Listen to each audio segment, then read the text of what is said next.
नमस्कार साथियों, मैं दुर्गा राठौर। आधुनिक भारत के इतिहास को हम लोग पढ़ रहे थे। इसे थोड़ा आगे लेके चलते हैं। अभी तक हम लोगों ने उत्तर मुगल पढ़ा आधुनिक भारत के इतिहास में। आप देखते हैं यूरोपियों का भारत आगमन। तो इससे पहले कि हम यूरोपियों का भारत आगमन देखें, हम पहले ये देख लेते हैं कि भारत में व्यापार मार्ग क्या था। क्योंकि ये बात सही है कि जितने भी यूरोपीय भारत आए थे वो शुरुआत में सिर्फ व्यापार के पर्पज से आए थे। उनका मुख्य उद्देश्य व्यापार ही था। तो ये छोटा सा जो मैंने मैप ड्रॉ किया है आप लोग के सामने, इस मैप में कुछ चीज़ें मैं आपको दिखाती हूँ। सबसे पहले तो ये जो मैंने इंडिया को अफ्रीका के साथ ड्रॉ किया है, ये आपको अरब पेनिनसुला जो दिख रहा है, इसके ऊपर की साइड इधर कहीं यूरोप है। ठीक है, तो इंडिया के लिए जो व्यापार मार्ग था वो इस तरफ से होकर के था, लैंड रूट। ठीक है, अब इस लैंड रूट से ही हमेशा से व्यापार होता था। उसके बाद क्या हुआ, यहाँ पर कैस्टनटिनोपल नाम की जगह है, कुस्तुनतुनिया, उस पर हो गया अरबों का तुर्कों का अधिकार। और तुर्कों का अधिकार होने के बाद ये लैंड रूट हो गया अवरुद्ध। लैंड रूट अवरुद्ध होने के बाद ये जो व्यापार मार्ग था, इस पर अधिकार हो गया मुस्लिम्स का, बाद में अरबों का। तो इस वजह से ये लैंड रूट इस्तेमाल करना मुश्किल हो गया। अब क्योंकि यूरोप में इटली वासी जो थे और दूसरी यूरोपियन कंट्रीज़ जो थी वो ग्रो कर रही थी, उनको व्यापार के लिए बाज़ार चाहिए थे, तो उन्होंने नए बाज़ार खोजने के लिए भारत को खोजने की प्रक्रिया शुरू की। अब ये जो प्रक्रिया थी, इसके लिए समुद्री मार्ग का खोजा जाना आवश्यक था। स्पेन और पुर्तगाल, इन देशों ने यात्राएं प्रायोजित की, समुद्री यात्राएं, जिससे कि भारत की खोज की जा सके। तो इस क्रम में यूरोपीय कंपनियां बहुत सारी भारत आईं, जिनमें सबसे पहले पुर्तगाली आए, डच आए, अंग्रेज आए, डेनिस आए, फ्रेंच आए। तो इस तरह से ये सारे लोग भारत आए। ठीक है, तो ये हमने मैप से थोड़ा सा समझा कि लैंड रूट क्या था। अब जो सी रूट था वो इधर से अफ्रीका होते हुए ऐसे था। ये जो जगह आपको दिख रही है ना, सबसे साउथ में अफ्रीका के, इस जगह को हम केप ऑफ गुड होप कहते हैं।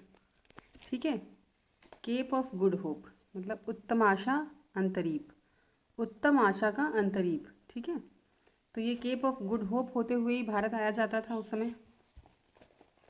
इसके बाद अगर हम पुर्तगालियों की बात करें, शुरू करते हैं पुर्तगालियों से। सबसे पहले क्योंकि पुर्तगाली भारत आए थे, तो पुर्तगालियों में वास्को डी गामा 1497 में भारत आया था। वो केप ऑफ गुड होप होते हुए आया था, लिस्बन से निकला था भारत की खोज के लिए, और मालाबार स्थित कालीकट बंदरगाह पर 17 मई 1498 को ये पहुंचा था। कालीकट के जो शासक थे उनका नाम जमोरिन था, वो हिंदू धर्म को मानने वाले थे, उन्होंने इनका स्वागत किया। और ऐसा नहीं था कि इनका विरोध नहीं हुआ। जब ये भारत आए थे, मालाबार पहुंचे थे, तो वहाँ के अरब व्यापारियों को ऑब्वियस सी बात है कि इनसिक्योरिटी हो गई थी, तो उन्होंने इनका विरोध किया था। लेकिन धीरे धीरे पुर्तगालियों ने अरब व्यापारियों को बिल्कुल बाहर कर दिया व्यापार से, और सारा व्यापार का जो एक अधिकार था वो लगभग लगभग इनको मिल गया था। अब कुछ और बातें मैं आपको बताती हूँ जो इसमें लिखी नहीं है मैंने, फिर भी थोड़ा सा अगर आप समझ लेंगे तो अच्छा रहेगा। पुर्तगाली राजकुमार थे डॉन हेनरिक। अब डॉन हेनरिक को समुद्री अभियानों में बहुत रुचि थी, तो इन्हें इस वजह से हेनरी द नेविगेटर कहा गया है। इन्होंने दिशा सूचक यंत्र और एस्ट्रोलैब, जिसे नक्षत्र यंत्र कहते हैं, इन सब के आधार पर कुछ गणनाएं करवाई थी, तालिकाएं बनवाई थी। तो ये सब इन्होंने किया था ताकि समुद्री यात्राएं थोड़ी आसान हो सकें। 1487 में 1487 में एक पुर्तगाली नाविक थे, बार्थोलोम्यू डियाज। ये बार्थोलोम्यू डियाज जो है, ये भारत की खोज के लिए निकले थे और दक्षिण अफ्रीका के केप ऑफ गुड होप तक आए भी थे। लेकिन केप ऑफ गुड होप के बाद इन्हें रास्ता नहीं मिला, तो ये वहाँ से वापस पुर्तगाल लौट गए। उसके बाद कोलंबस आए 1492 में।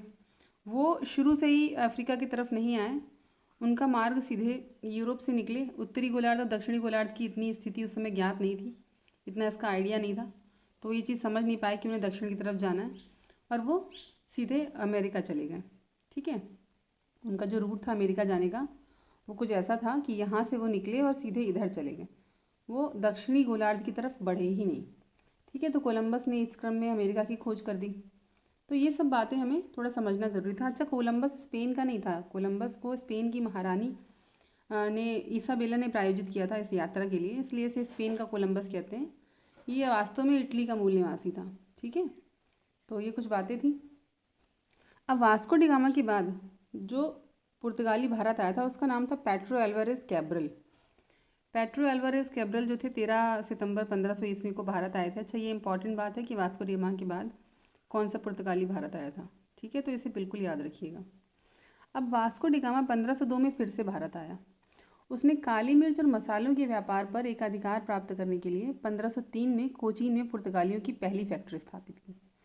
तो ये बहुत ही इंपॉर्टेंट फैक्ट है, बहुत बार आता है कि वास्को डी गामा दूसरी बार भारत कब आया। उसने पुर्तगालियों की फैक्ट्री कहाँ पर स्थापित की, तो पहली फैक्ट्री कोचीन में थी पुर्तगालियों की, जो कि उसने 1503 में स्थापित की।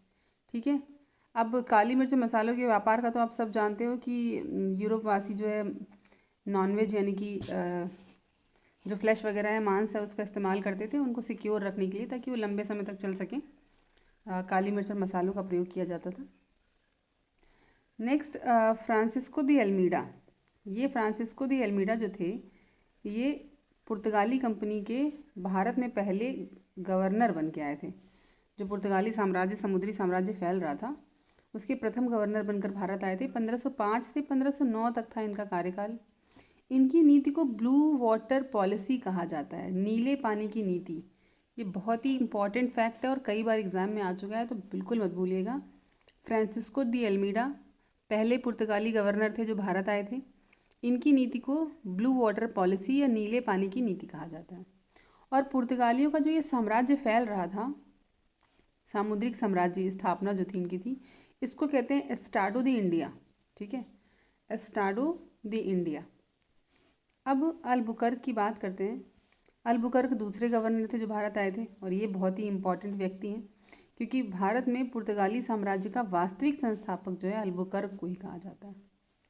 इन्होंने क्या किया, कोचीन को अपना मुख्यालय बनाया। कोचीन वही है जहाँ वास्को डी गामा ने फैक्ट्री बनवाई थी। अल्बुकर्क ने 1510 में गोवा बंदरगाह को बीजापुर के शासक यूसुफ आदिल शाह से छीन लिया। अब ये बात आप सब जानते हो कि गोवा में पुर्तगालियों का बोलबाला था हमेशा से, और गोवा को पुर्तगालियों से हम लोगों ने आज़ाद भी भारत की आज़ादी के बाद करवा पाया था। तो गोवा इनका मुख्य जो केंद्र था वो बन गया था। कोचीन के बाद इन्होंने गोवा को ही अपनी गतिविधियों का मुख्य केंद्र बनाया। ठीक है, कोचीन की जगह पर एक्चुअली। तो किससे छीना था इन्होंने, बीजापुर के शासक यूसुफ आदिल शाह से।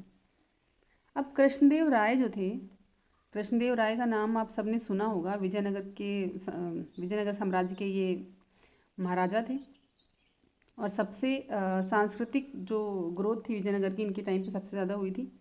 तो कृष्णदेव राय ने, इनके साथ अच्छे संबंध थे अल्बुकर्क के। कृष्णदेव राय ने भटकल नाम की जगह दी थी इन्हें किला निर्माण करने के लिए, और उसी समय डोमिंगो पायस नाम का पुर्तगाली यात्री भारत यात्रा करने आया था। तो ये क्वेश्चन बहुत बार पूछा जाता है कि कौन सा पुर्तगाली यात्री कृष्णदेव राय के समय भारत आया था। तो डोमिंगो पायस का नाम कई बार आप लोगों को याद नहीं रहता है, तो इसको याद रखने के लिए एक चीज़ मैं बताती हूँ आपको कि भटकल जब दिया था इन्होंने अल्बुकर्क को, तो डोमिंगो पायस बहुत खुश हुआ था इस बात से। तो उन्होंने कृष्णदेव राय की बहुत प्रशंसा की थी। ठीक है, क्या कहते हैं उसे, भूरी भूरी प्रशंसा की थी। तो ये इस वजह से डोमिंगो पायस को आपको याद रखना है। ये आप लॉजिक लगा लेंगे साथ में तो इजी हो जाएगा याद करना। ठीक है, अब अल्बुकर्क ने और भी कुछ चीज़ें की थी। पुर्तगालियों को स्थानीय महिलाओं से विवाह करने के लिए प्रेरित किया था। सती प्रथा को प्रतिबंधित करने का प्रयास किया था। और फाइनली 1515 में अल्बुकर्क की गोवा में ही डेथ हो गई थी, वहीं पर ही इनकी मृत्यु हो गई थी। और जो वास्को डी गामा थे, वास्को डी गामा की भी मृत्यु कोचीन में हो गई थी, यहीं पर 1527 में। और 1524 में वास्को डी गामा तीसरी बार भारत आए थे। तो ये तीसरी बार वाला भी कई बार क्वेश्चन आ चुका है कि वास्को डी गामा तीसरी बार भारत कब आए।